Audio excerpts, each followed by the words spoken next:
سے دعا ہے کہ اللہ تعالیٰ ہمیں اس وقت سے صحیح فائدہ اٹھانے کی توفیق عطا فرمائے۔ آج میں آپ سے چند باتیں کروں گی رشتہ داروں سے اچھا سلوک کرنے کے بارے میں۔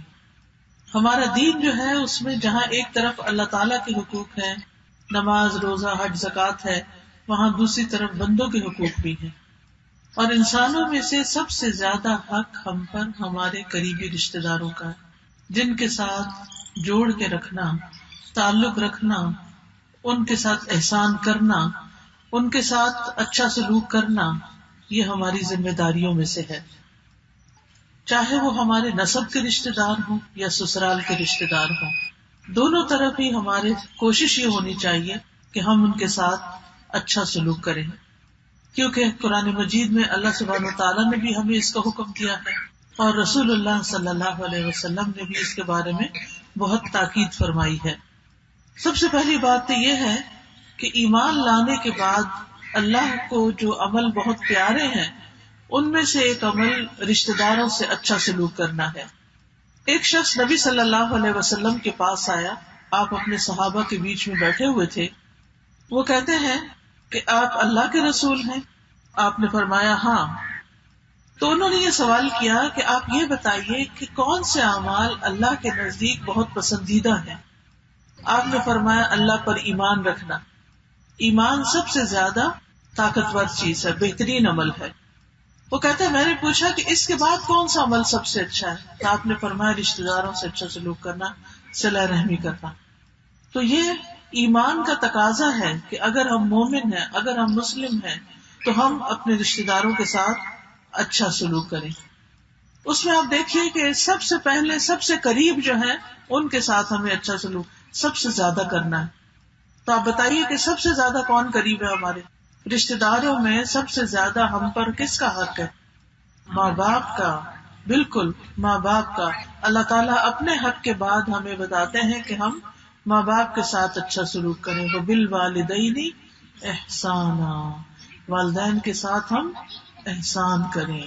تو اس لیے بہت ضروری ہے کہ ہم سب سے پہلے ان کا حق ادا کریں اور ان کی نافرمانی سے بچیں۔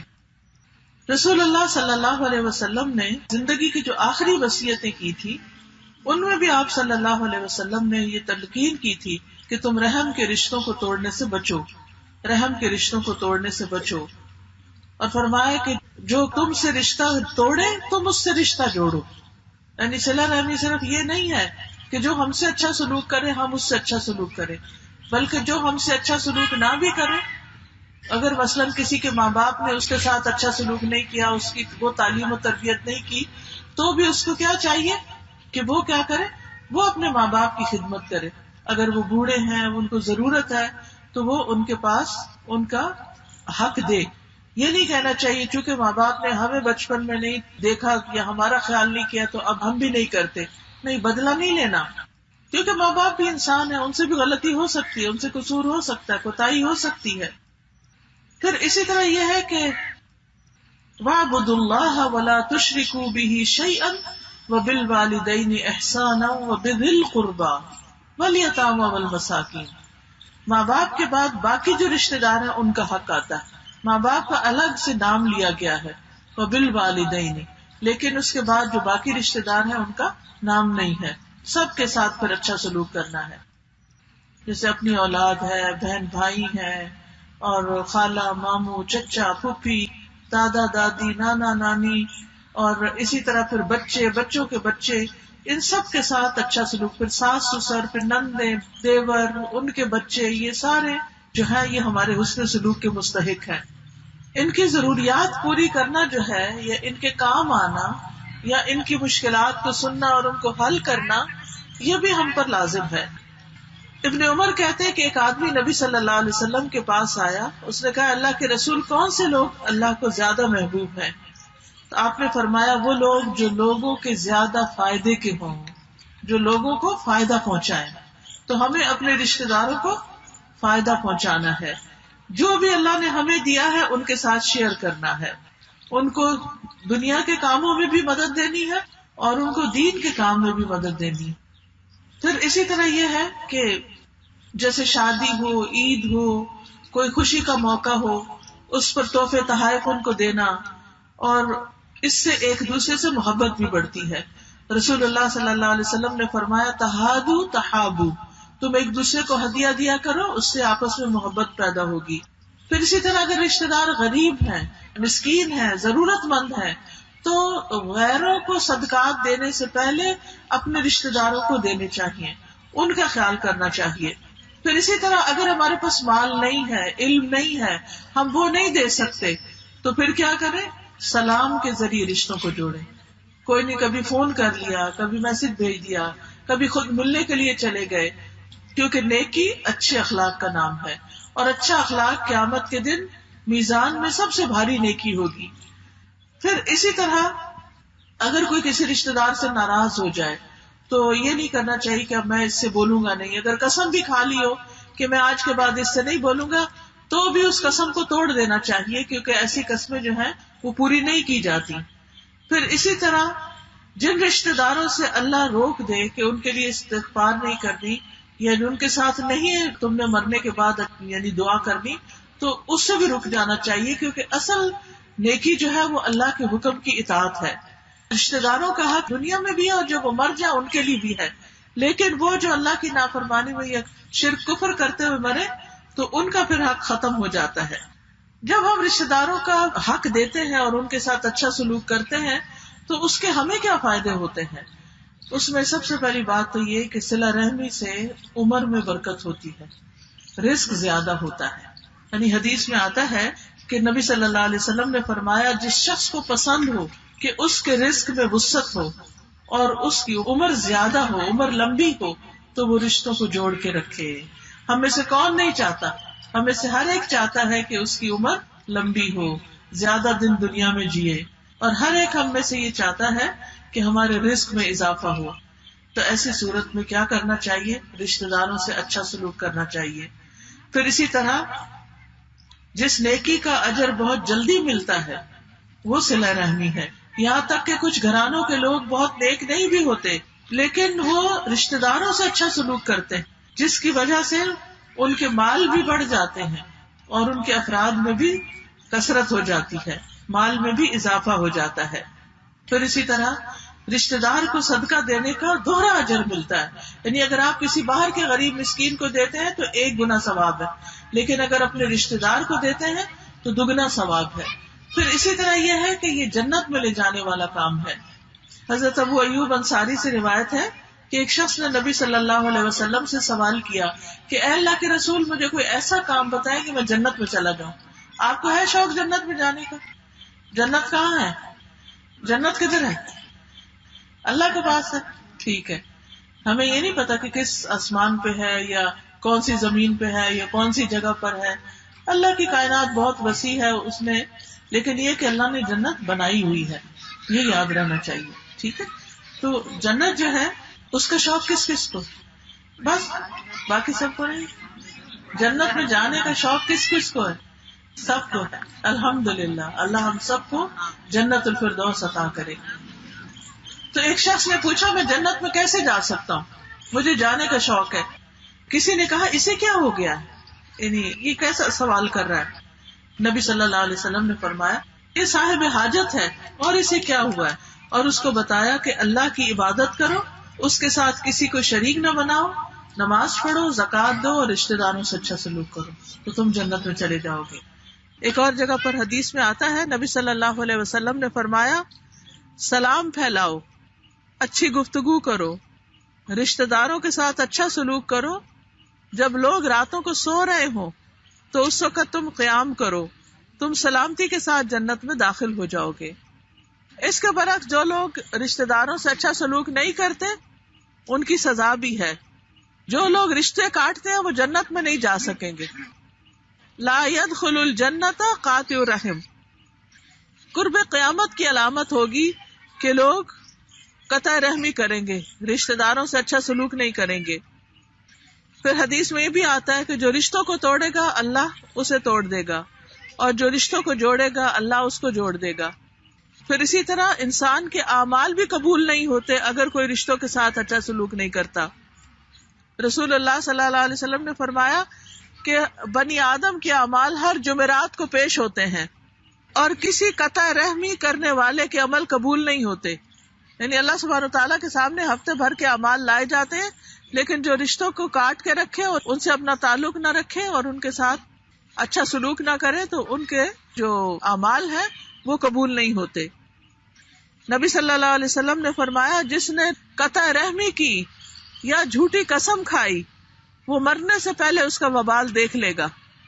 یعنی دنیا میں بھی اس کی سزا ملتی ہے انسان کو. کسی سے 3 دن سے زیادہ ناراض نہیں ہونا چاہیے. اسی طرح یہ ہے کہ اگر کوئی ناراض ہوا اور پھر وہ فوت ہو گیا تو آپ نے فرمایا اگر اسی حالت میں وہ فوت ہو گیا تو وہ جہنم میں جائے گا. اسی طرح امانت اور رحم کو چھوڑ دیا جائے گا اور پل صراط پر وہ دائیں بائیں کھڑے ہوں گے. اور جو لوگ امانت میں خیانت کرتے ہیں یا پھر صلہ رحمی نہیں کرتے تو کیا ہوگا کہ ان کو ادھر سے ہی وہ پکڑ کے نیچے جہنم میں پھینک دیں گے. اب یہ ہے کہ جیسے میں نے پہلے بتایا سب سے پہلے والدین کے ساتھ نیکی کرنی چاہیے، چاہے وہ فرما بردار ہے اللہ کے یا نافرمان ہے. پھر اس کے بعد والدین اگر زندہ ہیں تو ان کے ساتھ، اگر فوت ہو گئے ہیں تو ان کے بہن بھائیوں کے ساتھ، حتیٰ کہ ان کے دوستوں کے ساتھ بھی. اس کے بعد شوہر اور بیوی کا ایک دوسرے پر حق آتا ہے، انہیں چاہیے کہ ایک دوسرے کے ساتھ احسان کریں. نبی صلی اللہ علیہ وسلم نے فرمایا کہ بہترین بیوی وہ ہے جو محبت کرنے والی، زیادہ بچے پیدا کرنے والی، ہم نوائی کرنے والی اور ہمدردی کرنے والی ہو، بشرطے کہ وہ اللہ سے ڈرتی ہو. یعنی ایک اچھی بیوی کی خوبی بتائی گئی ہے.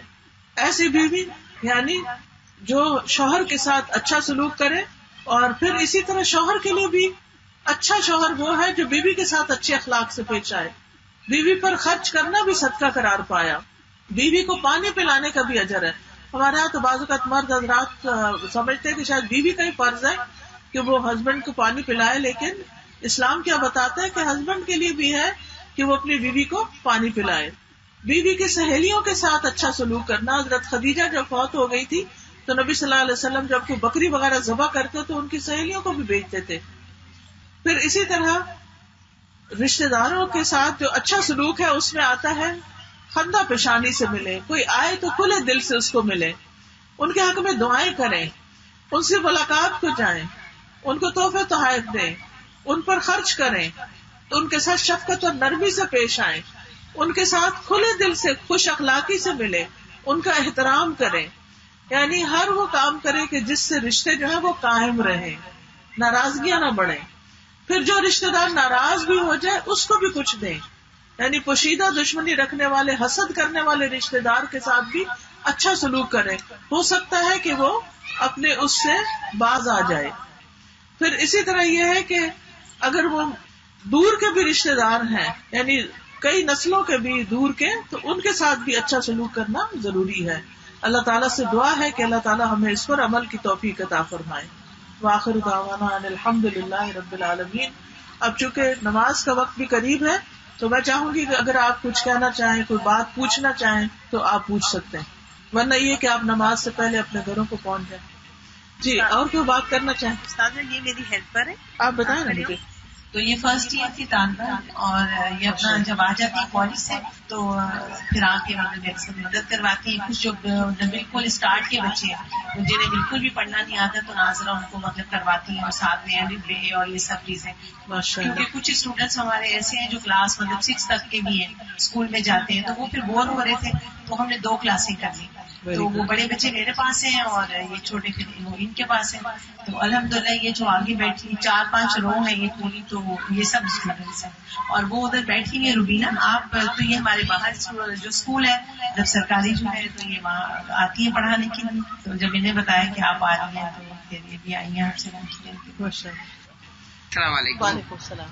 دین سیکھنے کے لیے تو محنت کرنی پڑتی ہے. بالکل. باقی ہمیں سیکھنے کا بڑا شوق ہے، آگے بڑھے آگے بڑھے آگے بڑھے، جتنا بڑھ سکے اتنا بڑھے. مگر ہر وقت یہی دعائیں اللہ سے تو ہمیں کامیاب کرے اور سیدھے راستے پہ چلائے. ابھی جب سے یہ کلاسیں شروع ہوئی ہیں کیا فرق نہیں، ہے؟ ہم تو کلاس میں نہیں آتے، ہم اپنے گاؤں میں، ہمارے باپ کا گاؤں، وہاں پڑھتے ہیں. استاد آتی ہے 3 سال سے ہمیں پڑھا رہی ہے. صحیح بخاری لڑکیاں پڑھ رہی ہیں، حدیث بھی پڑھ رہی ہیں، صحیح قرآن شریف تشریح سے اور مانا سے پڑھ رہی ہیں. اللہ کا شکر ہے، الحمدللہ الحمدللہ. پہچان آ گئی ہے تو اللہ کیا بولتا ہے اتنا فرق پڑا ہے. اللہ قرآن شریف میں کیا بات کر رہا ہے، ہم کیا سمجھ رہے ہیں. آپ دعا کریں تو آگے اس بڑھ جائیں. آمین. اللہ تعالیٰ سب کو توفیق عطا فرمائے. وآخر دعوانا ان الحمد للہ رب العالمین. یا رب العالمین ہم سب پر اپنی رحمت نازل فرما. جنہوں نے اس مجلس کا اہتمام کیا اور اس کی بہترین جزا عطا فرما. جو بہنیں یہاں آئی ہیں اللہ ان کا آنا قبول فرما. اللہ ہم سب نے جو کچھ سیکھا ہے ہمیں اس پر عمل کی توفیق عطا فرما. تو ہمیں اچھا ایمان دے، اچھا اخلاق دے، اچھے معاملات کرنے سکھا. یا اللہ ہم سب کو ان کاموں کی توفیق دے جن سے تو راضی ہو جائے. ہمارے والدین پر اپنی رحمت نازل فرما. ہمارے بچوں کو نیک ہدایت عطا فرما. اللہ ہمارے شوہروں کو ہماری آنکھوں کی ٹھنڈک بنا. یا رب العالمین تو ہم سب کو نیکی کی توفیق دے اور برائی سے محفوظ رکھ. اللہ ہمارا انجام ہر چیز میں اچھا کرنا، ہمارا اختتام اچھا ہو. یا اللہ مرنے کے بعد ہمارے لیے بہترین صدقہ جاریہ پیدا کر دینا. یا رب العالمین تو ہمیں قبر میں روشنی عطا کرنا، میدان حشر میں نیک لوگوں کے ساتھ اٹھانا، جنت الفردوس میں بلا حساب کتاب داخل کر دینا اور اپنے دیدار سے محروم نہ کرنا. ربنا تقبل منا انك انت السميع العليم وتب علينا انك انت التواب الرحيم. وصلى الله تعالى على خير خلقه محمد وعلى اله واصحابه واهل بيته اجمعين برحمتك يا ارحم الراحمين. الہی آمین. سبحانک اللہم وبحمدک اشہد ان لا الہ الا انت استغفرک واتوب الیک. السلام علیکم ورحمۃ اللہ وبرکاتہ.